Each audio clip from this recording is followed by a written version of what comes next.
Friends, ఈరోజు ఒక cinema గురించి చెప్తాను. డెఫినెట్గా ఈ సినిమా అయితే వాచ్ చేయండి, మీకు ఒక మంచి ఎక్స్పీరియన్స్ వస్తుంది. ఇదేంటంటే ఒక ట్రూ స్టోరీని బేస్ చేసుకొని తీసిన సినిమా. ఇదేంటంటే 1962లో ఇండియాకి చైనాకి వార్ నడుస్తుంది. ఎందుకంటే లడాఖ్లో ఉన్న ఏదైతే చూసుల్ వ్యాలీ ఉందో చూసుల్ వ్యాలీని ఆక్యుపై చేసుకోవడానికి చైనీస్ ట్రూప్స్ ఎంటర్ అవుతున్నప్పుడు రెజంగల్ అనే ఒక ప్రాంతం నుండి కేవలం ఒక చార్లీస్ కంపెనీస్ నుంచి, అంటే ఇండియన్ ఆర్మీ చార్లీస్ కంపెనీ సంబంధించిన తయారు చేయబడ్డ ఒక 120 సోల్జర్స్ ఆ రెజంగల్ అనే ప్రాంతంలో ఉండి ఆ చైనాకు సంబంధించిన దాదాపు 3,000 నుంచి 5,000 మంది ఏదో ట్రూప్స్ ఉన్నాయో వాటిని చూసుల్ వ్యాలీలోకి ఎంటర్ కాకుండా వాళ్ళని అడ్డుకొని వాళ్ళ మీద ఫైట్ చేసిన ఒక వీరోచితమైన స్టోరీ. దాన్ని బేస్ చేసుకొని ఒక సినిమా రిలీజ్ అయింది. అదేంటంటే 120 బహదూర్.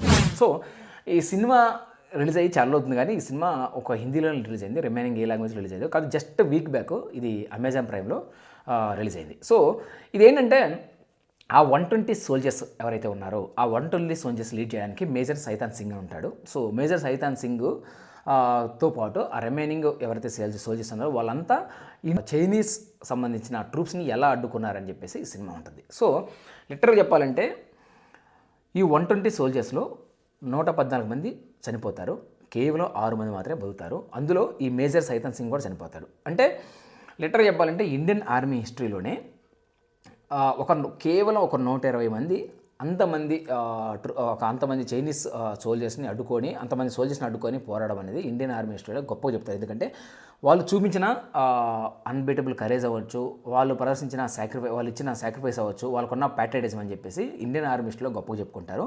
దాన్ని బేస్ చేసుకొని ఈ సినిమా రిలీజ్ అయింది. దాని పేరే 120 బహదూర్. సో నిజం చెప్పాలంటే ఈ సినిమా చూసినప్పుడు లిటరల్గా ఒక వార్ జోన్లో ఎలా జరుగుతుంది ఏంటి అనేది మన కళ్ళ కట్టినట్టు కనిపిస్తుంది. ప్రతి సీన్ కూడా detailed, each and every point కూడా మనకు ఎక్స్ప్లెయిన్ చేస్తాడు. ఈ మేజర్ సైతాన్ సింగ్ ఫర్హాన్ అఖ్తర్ యాక్ట్ చేస్తాడు. లిటరల్గా చెప్పాలంటే ఒక వావ్ అనిపిస్తుంది. అంటే అంత బాగా యాక్ట్ చేస్తాడు. అట్ ద సేమ్ టైం అంత బాగుంటుంది. రిమైనింగ్ ఫర్హాన్ అఖ్తర్కి వైఫ్ కింద రాశి ఖన్నా యాక్ట్ చేస్తుంది. ఆమెకు పెద్ద రోల్ ఏమి ఉండదు.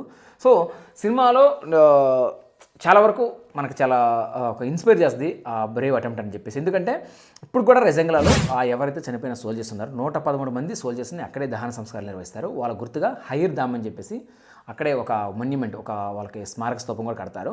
ఒక్క బాడీని మాత్రమే, అంటే ఎవరైతే మేజర్గా ఉన్న సైతాన్ సింగ్ ఉన్నాడో ఆయన బాడీని మాత్రమే పంపిస్తారు. సో మేజర్ సైతాన్ సింగ్ చూపించిన ధైర్య సాహస కూడా India highest gallantry award ఏదవుతుందో Paramvir చక్ర కూడా అతనికి వస్తుంది. సో సినిమాతో ఒక మంచి ఎక్స్పీరియన్స్ వస్తుంది డెఫినెట్గా. ఎందుకంటే 60 years బ్యాక్ జరిగిన స్టోరీ మన కళ్ళ ముందు కనిపించడం అనేది లిటరల్గా వావ్ అనిపిస్తుంది. ఒకసారి వాచ్ చేయండి, ఇదైతే మీకు మంచి ఎక్స్పీరియన్స్ వస్తుంది.